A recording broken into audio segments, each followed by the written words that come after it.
Hello అండి, అందరికీ welcome back to my channel అండి. ఈరోజైతే నేను చిన్న ఉసిరికాయతోటి ఉసిరికాయ పచ్చడి పెట్టానండి. నా స్టైల్లో ఉసిరికాయ పచ్చడి ఎలా పెట్టాను అన్నది లాంగ్ వీడియో చేస్తున్నాను, ఒకసారి చూసేయండి. చూసి ఈ వీడియో కానీ మీకు నచ్చితే లైక్ చేయండి, షేర్ చేయండి, సబ్స్క్రైబ్ చేయండి. ప్లీజ్ నా ఛానల్ని సపోర్ట్ చేయండి.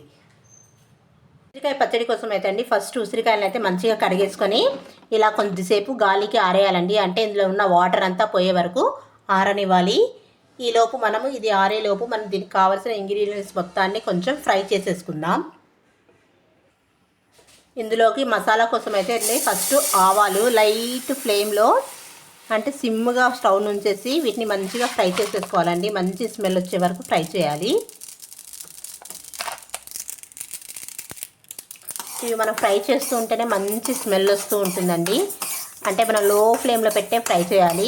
ఎక్కువ ఫ్లేమ్ పెట్టామనుకోండి మాడిపోతాయి, టేస్ట్ మారిపోతుంది, చేదు వాసన వచ్చేస్తుందండి. కాబట్టి లైట్గా ఫ్రై అవ్వనివ్వాలి, ఎక్కువ ఫ్రై అవ్వకూడదు. ఇది లైట్గా హీట్ అయితే చాలండి, అలా హీట్ చేసేసుకోవాలి. చూడండి, ఇలా ఫ్రై అయితే చాలండి. ఇప్పుడు దీన్ని ఒక బౌల్లోకి తీసేసుకుందాము. ఇప్పుడు మెంతుల్ని కూడా ఫ్రై చేసేసుకుందామండి. మెంతులు కూడా సేమ్ ఇదే ప్రాసెస్లో లో ఫ్లేమ్లోనే ఫ్రై చేసుకోవాలండి. మనం ఏ పికిల్స్ పెట్టినా కూడా మనం మసాలాలు అనేది అప్పటికప్పుడే ఫ్రెష్గా పట్టుకుంటే టేస్ట్ బాగుంటుందండి. పట్టేసి ఆల్రెడీ ఉంచినవి వేసుకుంటే అంతగా టేస్ట్ ఉండదు. నేనైతే ఎప్పటికప్పుడు ఫ్రెష్గా ఇలా చేసేసుకుంటూ ఉంటాను అన్నట్టు. మనకి ఎంత సరిపోతుందో అంత పట్టేసి పెట్టేసుకుంటే అయిపోతుందండి. ఇది కూడా అంతే అండి, లైట్గా ఫ్రై అవ్వనివ్వాలి. చూడండి, లైట్గా కలర్ చేంజ్ అయింది. ఇలా ఉంటే చాలండి. ఇప్పుడు దీన్ని కూడా ఒక బౌల్లోకి తీసేసుకుందాం. నేనైతే పచ్చడి కోసం అయితే అండి గ్రౌండ్ నట్ ఆయిల్ని తీసుకుంటున్నాను. విజయ కంపెనీది గ్రౌండ్ నట్ ఆయిల్ అని పచ్చడికి బాగుంటుంది, అందుకే ఈ ఆయిల్నే వాడుతున్నాను. ఇప్పుడు మనం ఉసిరికాయలు వేయించుకోవడానికి సరిపడా ఆయిల్ని వేసేసుకొని ఆయిల్ని బాగా హీట్ అవ్వనివ్వాలి. మనం వేయించుకున్న ఆవాలు, మెంతులు అవి కొంచెం చల్లారి పౌడర్ చేసుకునే వరకు మనం ఉసిరికాయల్ని వేయించేసుకుందామండి. చూడండి, ఇలా ఆయిల్ బాగా హీట్ అయ్యాక మనం కడిగి ఆరబేసుకున్న ఉసిరికాయని ఇలా వేసేసుకోవాలి. మంచిగా డీప్ ఫ్రై అవ్వనివ్వాలండి.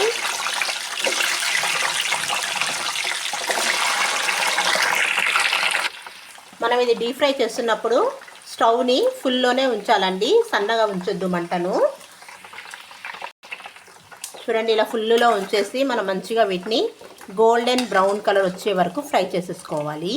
అప్పుడే దీని టేస్ట్ సూపర్గా ఉంటుందండి. పచ్చి వాసన లేకుండా మంచిగా గోల్డెన్ బ్రౌన్ కలర్ వచ్చేయాలి ఇవి.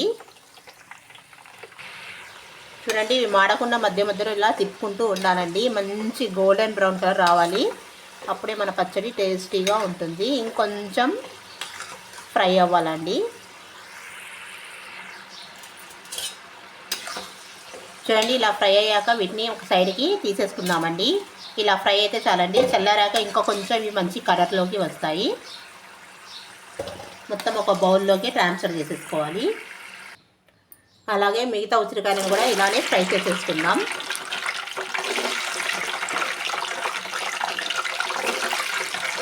ఇవి ఫ్రై అయ్యేలోపు మనం ఏవైతే ఆవాలు, మెంతులు ఫ్రై చేసి పెట్టుకున్నామో వాటన్నిటిని పౌడర్ చేసేసుకున్నామండి. వీటిని కూడా అలాగే ఫుల్ ఫ్లేమ్లో ఫ్రై అవ్వనివ్వాలి.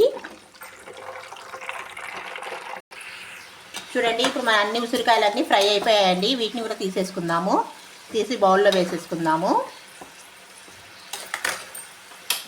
ఇదే ఆయిల్ని మనం పచ్చడిలో కలపడానికి యూజ్ చేసుకోవాలండి. అందుకే దీన్ని చల్లారే వరకు పక్కకు పెట్టేసుకొని అప్పుడు మిగతా ప్రాసెస్ని చూద్దాము ఆయిల్ చల్లారిన తర్వాత.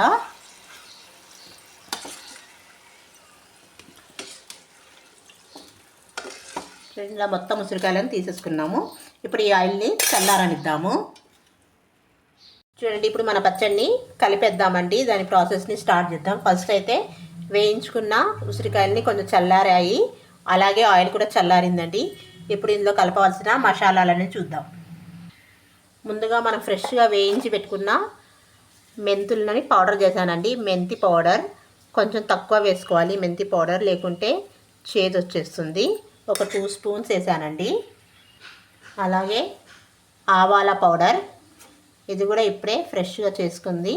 ఇది కొంచెం ఎక్కువ వేసుకుందాం, ఎందుకంటే మనకు పచ్చళ్ళలోకి గ్రేవీ కావాలి కాబట్టి కొంచెం ఆవపిండిని ఎక్కువగా వేసుకోవచ్చు, బాగుంటుంది. అలాగే టేస్ట్కి సరిపడా సాల్ట్ అండి. అంటే నేనైతే మామూలుగా ఏం కొలతలు ఉంచుకోను, అందాజుగా వేసేసుకుంటానండి. తర్వాత చెక్ చేసుకొని సరిపోకపోతే కొంచెం యాడ్ చేసుకుంటాను. వేయడం మాత్రం కొంచెం తక్కువ వేస్తాను. కారప్పొడి ఇది మన ఇంట్లోదే అండి, ఇంట్లో పట్టించిన కారప్పొడి. ఇది కూడా అలానే అండి, అందాజుగా వేస్తాను. తర్వాత చెక్ చేసుకుంటాను, సరిపోకపోతే యాడ్ చేసుకుంటాను. ఇప్పుడు ఇది వెల్లిపాయ అండి. వెల్లిపాయలని పొట్టుతో పాటే మంచిగా మెత్తగా పేస్ట్ చేసుకోవాలి. మంచి ఫ్లేవరు అండ్ టేస్ట్ కూడా బాగుంటుందండి ఇలా పేస్ట్ చేసుకొని వేసుకోవడం వల్ల. కాకపోతే ఇది కొంచెం ఇంకా మెత్తగా అవ్వాలి. నేను కొంచెం తక్కువే మెత్తగా చేశాను, ఇంకొంచెం మెత్తగా చేసుకుంటే ఇంకా బాగుంటుందండి వెల్లిపాయ పేస్టు. ఇప్పుడు వీటన్నిటిని ఒకసారి మంచిగా అన్ని మసాలాలు కలిసేలాగా మంచిగా కలిపేసుకోవాలండి.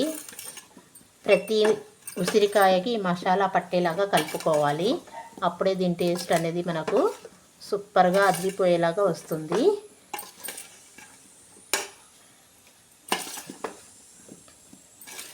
ఇలా కలిపేసుకోవాలండి మొత్తము.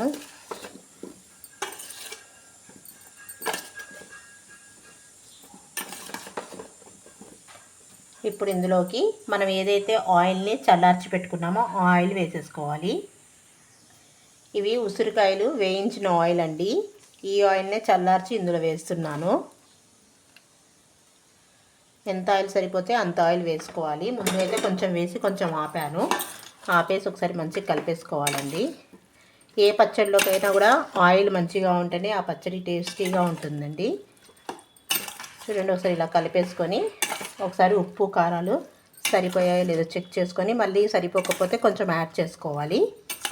సరిపోతే ఓకే అండి, సరిపోకపోతేనే యాడ్ చేసుకుందాము.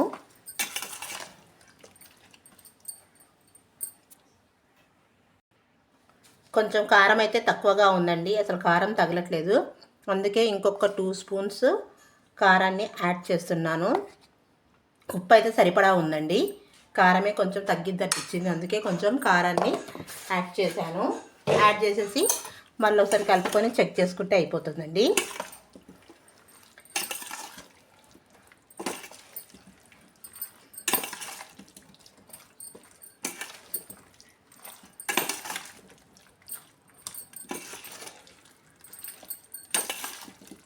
సరే, ఇలా మొత్తం కలిపేసుకోవాలి. ఇందులోకి ఇంగువ కూడా వేస్తున్నానండి. ఇంగువ వేయడం వల్ల మన పికిల్స్ యొక్క టేస్ట్ డబల్ అవుతుందండి, అందుకే ఒక 10 రూపీస్ బాక్స్ అందులో వేసేసాను. అలాగే ఇందులోకి ఒక పెద్ద సైజువి నిమ్మకాయలండి, ఒక 5 నిమ్మకాయలు రసం తీసుకున్నాను. ఆ నిమ్మ రసాన్ని కూడా ఇందులోకి కలిపేస్తున్నాను. చాలామంది చింతపండు రసం కూడా వేస్తారు, అలా కూడా బాగుంటుంది. కానీ నిమ్మరసంతో అయితే మనకు టేస్ట్ ఇంకా బాగుంటుందండి. అందుకే ఒక 5 నిమ్మకాయల యొక్క రసాన్ని తీసేసి దీంట్లో యాడ్ చేసేసాను. ఒకసారి మొత్తం కలిపేసుకొని మళ్ళీ ఒకసారి చెక్ చేసేసుకుందాం. ఏం తక్కువైతే అది యాడ్ చేసుకోవడమే, లేకపోతే దీన్ని ఇలానే ఉంచేసి మళ్ళీ 3 డేస్ తర్వాత ఒకసారి ఆయిల్ తక్కువైనా ఉప్పు కారాలు తక్కువైనా కూడా కలిపేసుకోవాలండి. కలిపేసుకొని మన జార్లలోకి తీసేసుకొని స్టోర్ చేసుకోవచ్చు. 1 ఇయర్ అయినా కూడా ఈ పచ్చడి ఇలానే టేస్టీగా పాడవ్వకుండా ఉంటుందండి. చూడండి,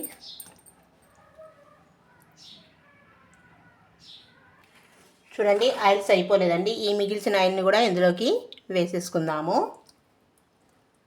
ఆయిల్ ఎక్కువ ఉంటేనే పచ్చళ్ళు టేస్టీగా ఉంటాయండి, అందుకే కొంచెం ఆయిల్ని మనం ఎప్పుడైనా సరే, ఎందుకంటే ఇవి నిల్వ ఉంచుకునే పచ్చళ్ళు కాబట్టి ఆయిల్ ఎక్కువ ఉంటేనే వీటి టేస్ట్ బాగుంటుంది, తొందరగా పాడవ్వండి. చూడండి,